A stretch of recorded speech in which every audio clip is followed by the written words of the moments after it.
इस तरीके का बात यदि चेतन जी कह रहे हैं तो हम आपके चैनल के माध्यम से उनसे पूछ रहे हैं कि उस उनका वो नीति और सिद्धांत कहाँ चला गया जब वो कुछ भी नहीं थे और आरजेडी ने उनको टिकट दे करके, आदरणीय तेजस्वी जी ने उनको टिकट दिया, उनको सदस्य बनाया बिहार विधानसभा का। और वो कौन सी ऐसी मजबूरी थी भाई कि आप सीधे जाके जदयू के गोद में बैठ गए? इसका जवाब पहले दीजिए। एनडीए में तो कभी ठीक नहीं रहा ये लोग, मजबूरी कहावत है ना, बिना मन के बिया कनपट्टी में सिंदूर, भोजपुरी में एक कहावत है, वही है। और माननीय मुख्यमंत्री जी भी बहुत अच्छी तरह जानते हैं, इसीलिए वो पद यात्रा पे निकल रहे हैं। अभी देख लीजिए महाराष्ट्र का क्या हाल है। महाराष्ट्र में तो चुनाव तो ये लोग मिलके लड़े, लड़ने के बाद सरकार बनाने की बात आई है तो अभी तक मुख्यमंत्री तय नहीं हो पा रहा है कि बनेगा कौन।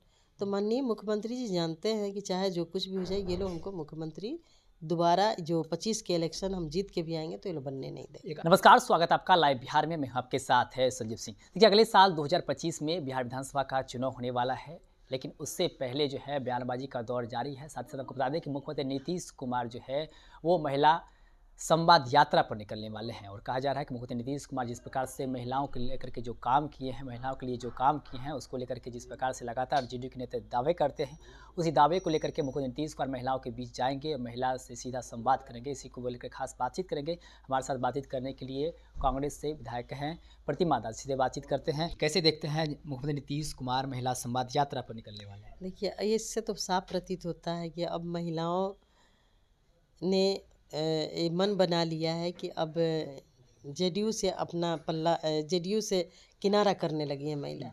चूँकि वो देख रही हैं कि शराबबंदी तो हुई, लेकिन शराबबंदी जिस उद्देश्य की पूर्ति के लिए माननीय मुख्यमंत्री जी ने और बिहार की सरकार ने की थी, वो कहीं दिखता नहीं, होता हुआ दिख नहीं रहा है।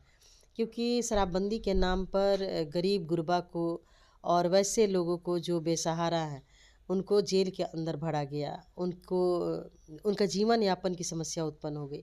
और शराब माफियाओं को संरक्षण देने के लिए शराबबंदी कानून में लगातार संशोधन किया गया, जो कि बिहार की जनता और बिहार की महिलाएं समझ चुकी हैं। और उनको ऐसा लगता है कि ये सरकार जो है सिर्फ लोक लुभावन योजना बनाती है, लेकिन उसका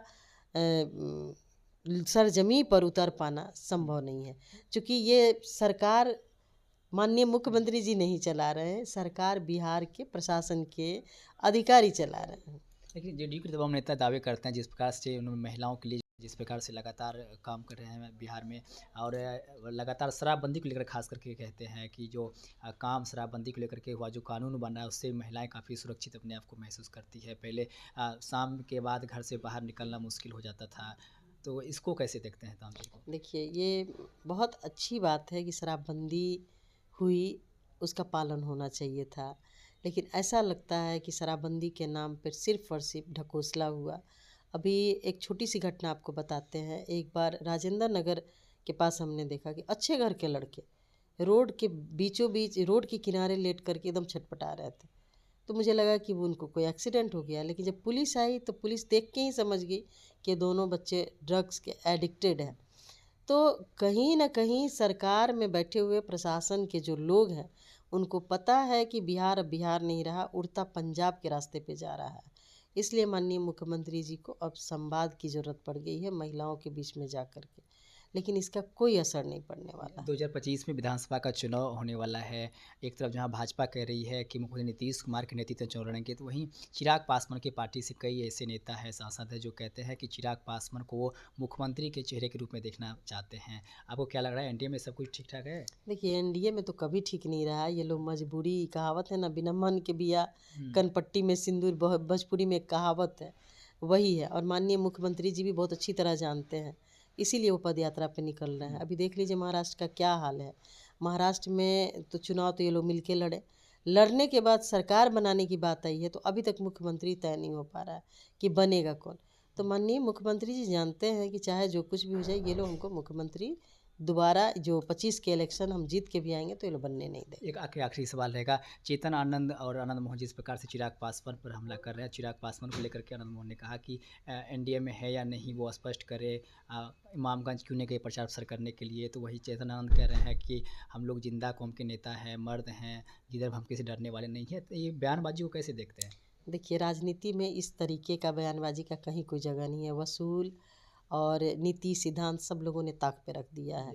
इस तरीके का बात यदि चेतन जी कह रहे हैं तो हम आपके चैनल के माध्यम से उनसे पूछ रहे हैं कि उस उनका वो नीति और सिद्धांत कहाँ चला गया जब वो कुछ भी नहीं थे और आरजेडी ने उनको टिकट दे करके, आदरणीय तेजस्वी जी ने उनको टिकट दिया, उनको सदस्य बनाया बिहार विधानसभा का।